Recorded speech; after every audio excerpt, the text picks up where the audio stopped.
দুর্নীতি দুঃশাসনে পর্যুদস্ত একটি ভঙ্গুর অর্থনীতি, দুর্বল শাসন কাঠামো আর অবনতিশীল আইনশৃঙ্খলা পরিস্থিতির ভেতর দিয়ে নতুন সরকার যাত্রা শুরু করেছে।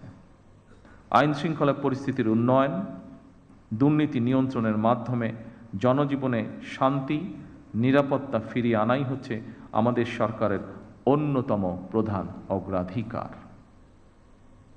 বাংলাদেশের বর্তমানে এক বিশাল সংখ্যক কর্মক্ষম জনগোষ্ঠী রয়েছে।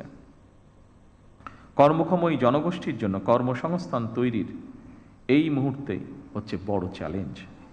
শুধু অর্থনীতিই নয়, ফ্যাসিবাদী শাসনামলে আমাদের শিক্ষা ব্যবস্থাও বিপর্যয়ে নেমে এসেছিল। এমনকি ইন্টারিম গভর্নমেন্টের সময়ও শিক্ষা ব্যবস্থায় শৃঙ্খলা ফেরেনি দুঃখজনকভাবে। বর্তমান প্রতিযোগিতামূলক বিশ্বে টিকে থাকতে হলে দেশের শিক্ষা ব্যবস্থাকে আধুনিক এবং অবশ্যই কর্মমুখী করতেই হবে। শিক্ষা ব্যবস্থাকে বাস্তবমুখী করার কাজটিও আমরা শুরু করেছি। দেশের অর্ধেকের বেশি নারী।